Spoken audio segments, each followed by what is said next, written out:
गठबंधन के लोग कहते हैं कि वो डर को छिपाने के लिए गए हैं, मोदी जी डर छिपा रहे हैं।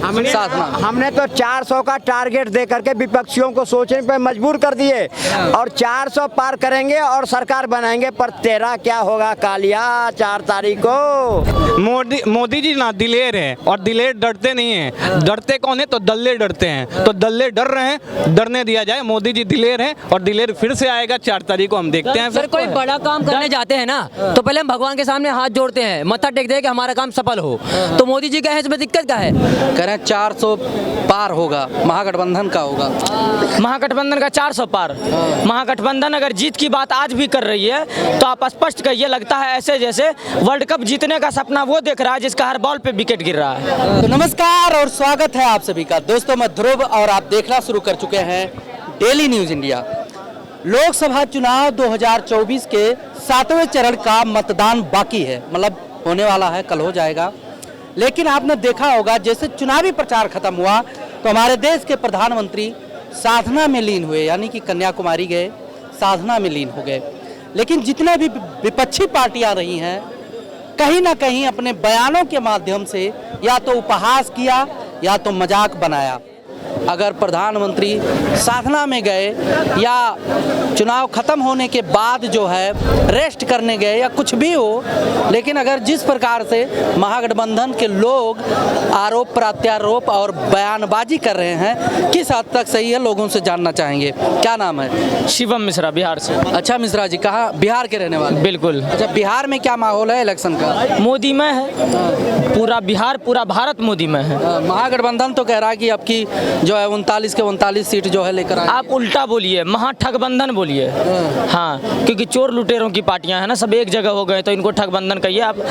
ये this is not suitable for ये गठबंधन, ये ठगबंधन। आज का बयान देखे हैं महागठबंधन का, कह रहे हैं 400 पार होगा, महागठबंधन का होगा। महागठबंधन का 400 पार। महागठबंधन अगर जीत की बात आज भी कर रही है तो आप स्पष्ट कहिए, लगता है ऐसे जैसे वर्ल्ड कप जीतने का सपना वो देख रहा है जिसका हर बॉल पे विकेट गिर रहा है। स्पष्ट बात है। और शक्ति का मजाक कर उड़ाते हैं ये लोग। ये लोग तो हमेशा से शक्ति के विरोध रहे हैं। राहुल गांधी क्या बोले थे चुनाव से पहले कि हमारी लड़ाई शक्ति से है, और इस बार की शक्ति, इस बार की महिला एकदम राहुल गांधी और पूरे इंडी गठबंधन के नेताओं को नकार चुकी है। अच्छा।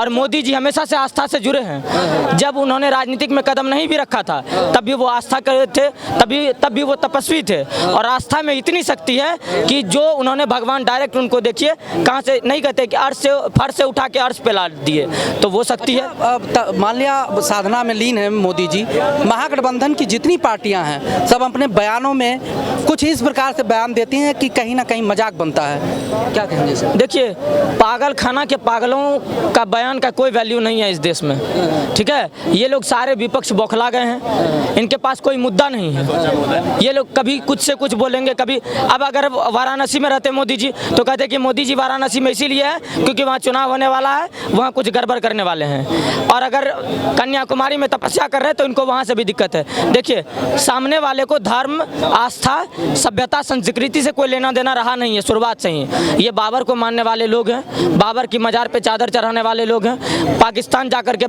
अनुभूति बताने वाले लोग हैं कि आज हमने बाबर से मिला, बाबर को महसूस किया और बाबर कैसे थे।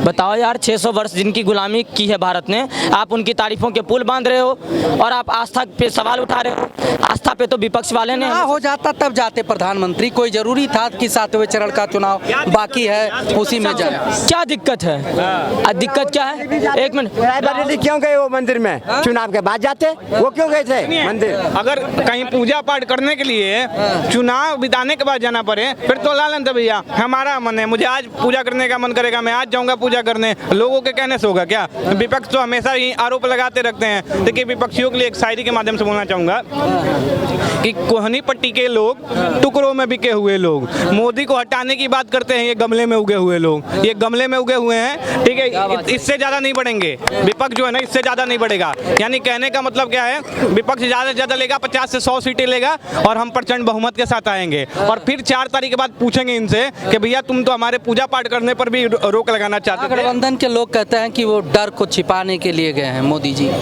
डर छिपा रहे हैं साधना। हमने तो 400 का टारगेट दे करके विपक्षियों को सोचने पे मजबूर कर दिए और 400 पार करेंगे और सरकार बनाएंगे, पर तेरा क्या होगा कालिया 4 तारीख को।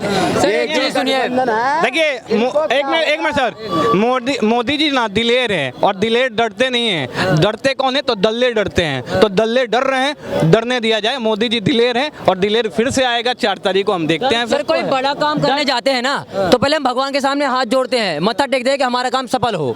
तो मोदी जी का है इसमें दिक्कत क्या है? अगर मोदी जी पड़ जाता तब जाते भाई, कल का वोट पड़ मैंने जाता। आपको बोला हम बड़ा काम करने जाते हैं तो मत्था टेकते हैं ना, वो हमारा आस्था का बात है, हम कर सकते हैं सर, इसमें क्या दिक्कत है? अब मोदी जी एक गिलास पानी पी ले, फिर उसमें भी विपक्ष जो है सवाल उठे, मोदी जी ने पानी पी लिया, ये कौन सी बात हो गई? ये तो बहुत गलत बात है ना। तो हमारी आस्था की वजह से इसमें आप कैसे कह सकते हो? चुनाव आयोग में शिकायत किए हैं कि भाई वो वोट को प्रभावित करेंगे मोदी जी, दिखावे करने के लिए कैमरा लेकर गए हैं। काम पे प्रभावित है, मैं कह रहा हूँ काम किया है और बिल्कुल प्रभावित होना चाहिए। अगर आप मोदी जी काम करेंगे तो पब्लिक तो उनको वोट देगी ना, फिर कैसे कह सकते हो आप? तो उसी दिन और सुनिए एक बात और कहना चाहता हूँ सर, ये राहुल गांधी जी कहाँ से राजनीति में आ गए हैं? इनको स्टैंड अप कॉमेडियन होना चाहिए। कभी भी आप उनका भाषा सुनेंगे ना तो हमें इतना हंसी आता है जिसका कोई जवाब नहीं है। उनको स्टैंड अप कॉमेडियन होना चाहिए, पता नहीं कहाँ से राजनीति में आ चुके हैं।